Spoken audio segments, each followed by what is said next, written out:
दोस्तों, अगर आपको ये वीडियो पसंद आए तो चैनल को सब्सक्राइब करें और बेल आइकन दबाना ना भूलें।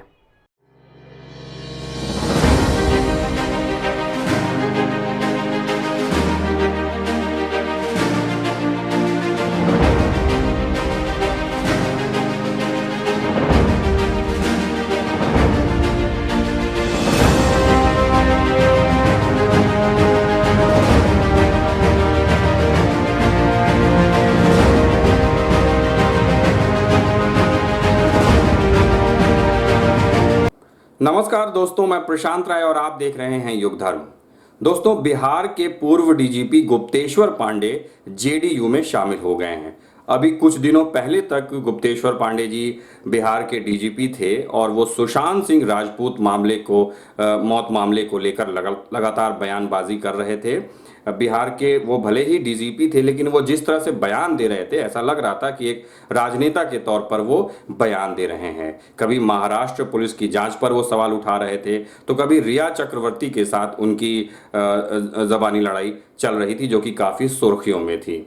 और अचानक से उन्होंने अपने पद से वीआरएस ले लिया है। आनन फानन में उनका वीआरएस मंजूर भी कर दिया गया और अब वो औपचारिक तौर पर जेडीयू में शामिल हो गए हैं। और ये माना जा रहा है कि अगले महीने बिहार में विधानसभा के जो चुनाव होने वाले हैं उसमें वो हाथ आजमा सकते हैं।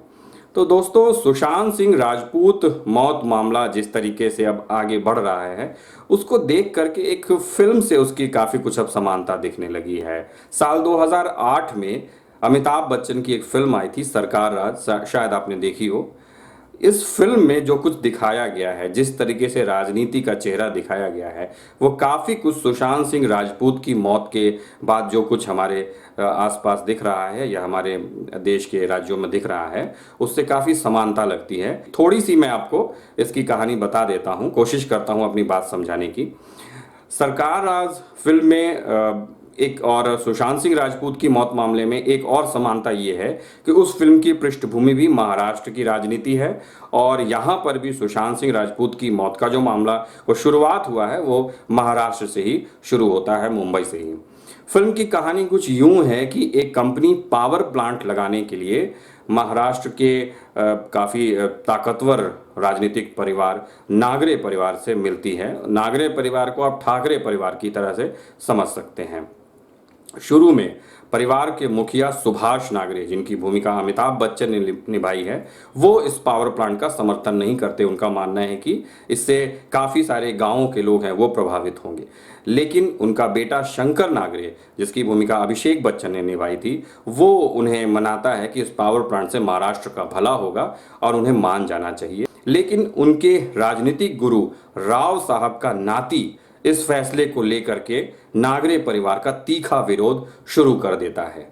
लेकिन कुछ नाटकीय घटनाक्रम के बाद वो नागरे परिवार के साथ आ जाता है, शंकर नागरे के साथ आ जाता है और इसी बीच शंकर नागरे की हत्या हो जाती है।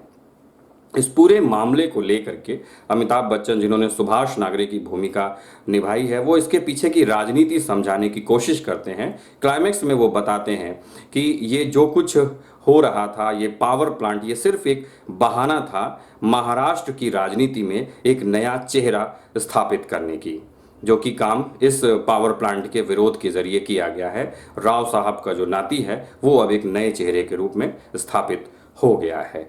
साथ ही वो ये भी बताते हैं कि उनके बेटे शंकर नागरे की हत्या बाद में क्यों की गई है, पहले क्यों नहीं की गई। पावर प्लांट का जो मुद्दा था, जब वो बिल्कुल गर्म था, उस समय क्यों नहीं हत्या की गई। जब ये मामला सुलझ गया है तब क्यों हत्या की गई है शंकर नागरे की।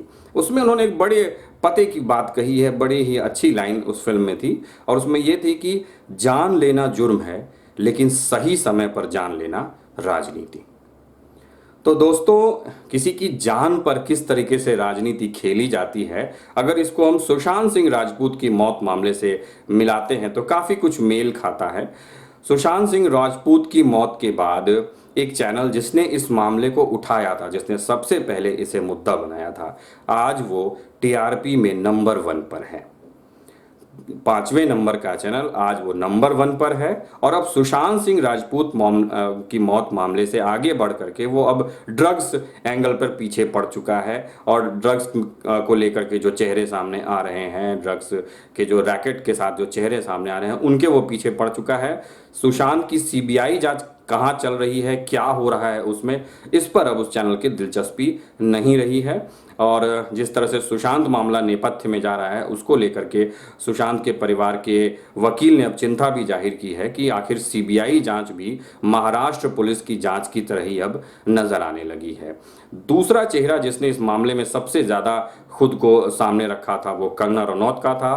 कंगना रनौत, उन्हें अब केंद्र से सुरक्षा मिल चुकी है और जिस तरीके से बीजेपी से उनकी निकटता है, हो सकता है भविष्य में वो भी एक राजनीतिक पारी खेलती हुई नजर आ सकती हैं। और तीसरे, बिहार में बैठकर जिन्होंने सबसे ज़्यादा इस मुद्दे पर बयानबाजी की, जिन्होंने सबसे ज़्यादा इस मुद्दे को उठाया, पूर्व डीजीपी गुप्तेश्वर पांडे, वो अब जेडीयू में शामिल हो गए हैं और वो भी अपनी राजनीतिक पारी खेलने को तैयार हैं। हालांकि जनता कितना समर्थन करती है इस बात का तो पता बाद में ही चलेगा, लेकिन फिलहाल मंच सज गया है अपने अपने राजनीतिक या अपने अन्य फायदे लेने के लिए।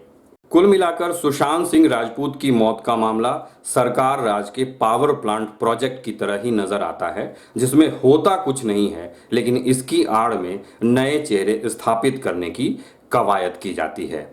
और सुशांत सिंह राजपूत की मौत का मामला, उसमें सच क्या है ये भी सामने नहीं आ रहा, और बिहार के चुनाव होने तक ये सच सामने आ पाएगा इसकी उम्मीद भी कम ही है। तब तक आप इस मामले में रोज नए नए खुलासे देखते रहिए। नमस्कार।